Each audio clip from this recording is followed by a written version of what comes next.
एक वृंदावन का एक भक्त था, उसको सब अलबेला कहते थे वृंदावन में, उसको नाम ही पड़ गया था अलबेला। तो बंधु वो रोज बिहारी जी का दर्शन करने जाता था अपने सब मित्र मंडली के साथ में, वृंदावन में रहता था। बिहारी जी का दर्शन करने के लिए नित्य जाता तो सारे उसके सखा दर्शन करते। सखा मतलब सब भजनानंदी थे, अलग अलग कुटियाओं से सब एक जगह मिलते और फिर बिहारी जी का दर्शन करने जाते। बहुत वर्षों तक बिहारी जी ने उसको दर्शन दिया, लेकिन एक दिन एक अचंबा हुआ। जैसे ही बिहारी जी का दर्शन करने के लिए गया तो बिहारी जी में बार बार पर्दा आता है, तो पर्दा आया हुआ था, दर्शन करने के लिए सब खड़े थे। जैसे ही पर्दा हटा सब कहने लगे श्री वृंदावन बिहारी लाल की। उसके संग जो बाकी के भजनानंदी संत थे वे भी सब कहने लगे वृंदावन बिहारी लाल की जय, लेकिन उसने नहीं कहा। वो सामने जब देख रहा था तो बिहारी जी जब बाहर विराजते हैं तो बगल में सखियां चमर ओवर लेके सब खड़ी रहती हैं, चांदी के सिंहासन रहता है, सब फूल बंगला बना रहता है। फूल बंगला है, सिंहासन है, सखियां हैं, लेकिन बिहारी जी उसको नहीं दिख रहे थे। अगल बगल वालों को बोला, बोले तुम जय जयकार क्यों बोल रहे हो? बोले अरे बिहारी जी के दर्शन तो जय जयकार से ही होते हैं। उसने आंख मीड़ करके देखा, बोले बिहारी जी बैठे हैं सामने। बोले अरे दिख तो रहे सामने, तू दर्शन क्यों नहीं कर रहा है? और वो कैसे कहे सबसे कि मुझे दिख ही नहीं रहे हैं। वो मन ही मन विचार करने लगा, अपनी आंखें मीड़ने लगा, क्या हो गया मुझे, ठाकुर जी दिख क्यों नहीं रहे हैं? चला गया, रात भर सोया नहीं, कुछ खाया नहीं, कुछ पिया नहीं। यमुना जी से प्रार्थना करता है कि हे यमुना मैया, मुझसे कोई अपराध है गयो जो ठाकुर जी मुझको दर्शन नहीं दे रहे? किसी से कह भी नहीं सकता, क्योंकि यदि किसी से जाकर के कहा तो सब लोग मेरा आश्चर्य करेंगे, लोग मेरी बात बनाएंगे, पूरे वृंदावन में हल्ला मच जाएगा। शाम को प्रणाम करके पुनः बिहारी जी का दर्शन करने के लिए गया। बोले कल पता नहीं क्या हुआ, मैं देख नहीं पाया हूँ, मुझसे कोई अपराध बन गया होगा, आज बिहारी जी दिखेंगे।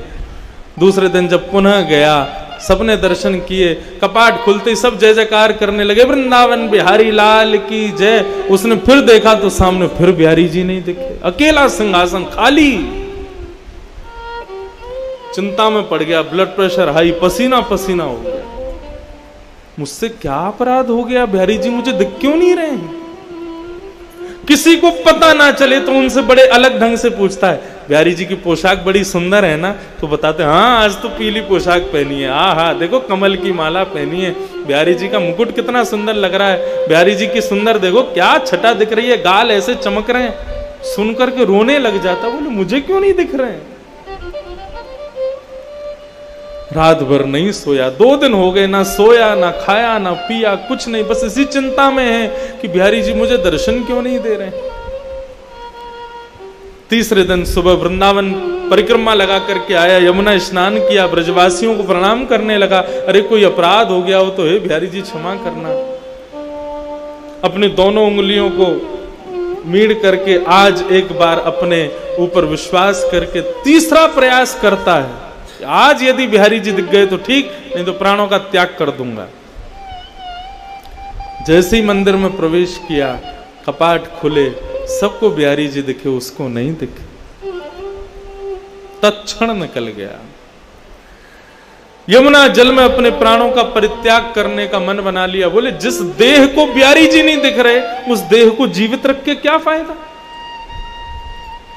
जिस देह से, जिन कानों से कथा नहीं सुन सकते, जिन आंखों से दर्शन नहीं कर सकते, जिन नाक से ठाकुर जी के चरणों की सुंदर सुगंधी नहीं ले सकते, जिस जीव से ठाकुर जी का प्रसाद नहीं पा सकते, जिन पैरों से प्रदक्षिणा नहीं कर सकते, उस देह का मतलब क्या है रहने का?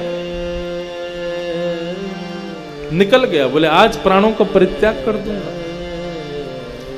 यमुना के किनारे जाकर के बैठ गया, हे यमुने मैया कृपा करो, मुझसे कोई अपराध है गया? मुझको याद है मैंने ऐसो कछु ना कियो, जाके भाव से ठाकुर जी मुझको दर्शन नहीं दे रहे हैं। यदि मेरा कोई अपराध है, बिहारी जी मुझको दर्शन नहीं दे रहे हैं, तो या दर्शन ना देनो तो एक प्रकार से मेरो वध के समान है, मैं आज अपने प्राण त्याग दूंगा। यमुना जल में प्रवेश करने लगा अपने प्राणों के परित्याग के लिए। तभी एक व्यक्ति वहां पर आया, उसको कुष्ठ रोग हो गया था, उसको एक रोग हो गया था, उसके पूरे शरीर पर, पूरे अंग पर, पूरे मुख पर दाने हो गए थे। उस व्यक्ति ने आकर कहा, अरे महाराज रुको, अपने प्राण मत त्यागो, यदि तुम चले गए तो मेरा बहुत बड़ा घाटा हो जाएगा। बोला तुम्हारा क्या घाटा होगा? बोले बाहर तो आओ, मेरी बात तो सुनो। वो बाहर आए, उन्होंने कहा क्या बात है, क्या कहना चाहते हो? बोले महाराज मेरे को एक त्वचा का रोग हो गया है। बोले अच्छा, तो इसका इलाज करवाओ, मुझसे क्यों पूछ रहे हो? बोले कि मैंने इलाज करवाया लेकिन मेरा ये दूर नहीं हुआ। मैं वृंदावन आकर के रहने लगा, तभी एक संत ने मुझसे कहा कि भैया यदि तुमको अपना कुष्ठ रोग दूर करना है तो मैंने स्वप्न में तुमको देखा था, और स्वप्न में बिहारी जी ने मुझे प्रेरणा दी कि यदि मेरा भक्त अलबेला इसको कह दे, इसकी गुहार मुझसे लगा दे कि हे बिहारी जी इसका कुष्ठ रोग ठीक कर दो, तो ये ठीक हो जाएगा। अलबेला बोला ये कौन सी विचित्र बात बता रहे हो, तुमको रोग हुआ और मैं बिहारी जी से कहूं कि इसका रोग दूर कर दे, और बिहारी जी तुम्हारा रोग दूर कर देंगे? जो मुझे दर्शन नहीं दे रहे वो मेरी बात से तुम्हारा रोग कैसे दूर कर देंगे? बोले आपका क्या लग जाएगा, आपको केवल इतना ही तो कहना है बिहारी जी इसको ठीक कर दो, मैं ठीक हो जाऊंगा तो सब ठीक हो जाएगा, आप फिर जो चाहो वो कर लेना, इतना कहना ही तो है। उसने कहा ठीक है, तुम्हारी बात मान जाए तो बढ़िया है, मुझे तो दर्शन हो नहीं रहे बिहारी जी के। हे बिहारी जी मेरे से तो कोई अपराध हो गया, मुझे तो दर्शन दे नहीं रहे हो, लेकिन इस भक्त का भाव है यदि मैं कह दूंगा तो ये ठीक हो जाएगा, इसलिए मैं प्रणाम करके कहना चाहता हूं इस भक्त का कुष्ठ रोग ठीक कर दो। जैसे उन्होंने कहा इसका कुष्ठ रोग ठीक कर दो, उसके अंग के सारे रोग दूर होने लगे, एक एक करके उसका समस्त जो जितना भी उसके अंग पर जो भी पीड़ा थी सब दूर हो गई। भक्त देख करके आश्चर्य करने लगा, मेरे को दर्शन नहीं दे रहे, 3 दिन से मुझे दर्शन जिनका नहीं हो रहा, वो मेरे एक बार कहने पर तुम्हारे रोग को दूर कर रहे हैं, मुझे समझ नहीं आ रहा ये हो क्या रहा है। इतने में सामने सांवरे सलोने श्री बिहारी जी महाराज प्रकट हो गए, प्रकट होकर के उसको दर्शन दे दिया। पहले तो दर्शन करके आनंदित हो गया, खूब रोया, बोले प्रभु मुझसे कोई अपराध हो गया जो मुझे दर्शन नहीं दिया, और ये सब क्या लीला है आपकी, मुझे एक बार बताओ, विस्तार से वर्णन करो, ये सब क्या हुआ है।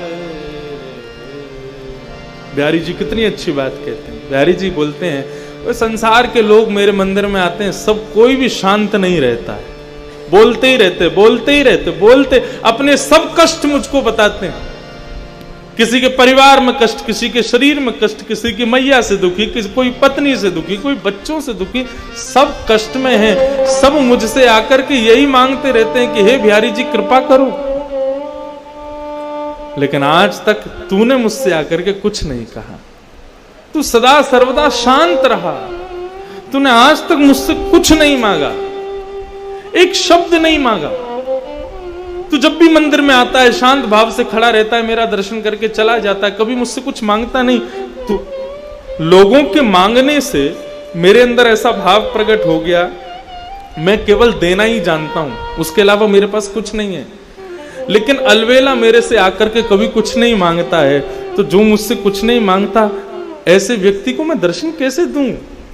वो मुझसे कभी कुछ मांगता ही नहीं है, उसको दर्शन देने का तो मुझे अधिकार ही नहीं है। मुझे स्वयं पर एक ऋण जैसा लगता है तू कुछ मांगता नहीं है तो, क्योंकि संसार के लोग मांगते हैं, तू नहीं मांगता ना, इसलिए मुझे ऋण लगता है, ऐसा लगता है मुझ पर लोन चढ़ा दिया तूने, इसलिए उस ऋण से उऋण होना चाह रहा था मैं, इसलिए 3 दिन से भाग रहा था। ऋण मांगने वाले जब आते हैं तो ऋण देने वाला भाग जाता है। ऐसे ही तू रोज आता था तो मैं रोज चला जाता था कि इसका ऋण मुझ पर चढ़ा है, मैं कैसे दूर करूं उस ऋण को। लेकिन आज मैंने एक लीला करवाई, तू 3 दिन से रो रहा था मुझे दर्शन दो दर्शन दो, मैंने कि पहले तेरा ऋण चुकता होगा तभी तुझको दर्शन दूंगा।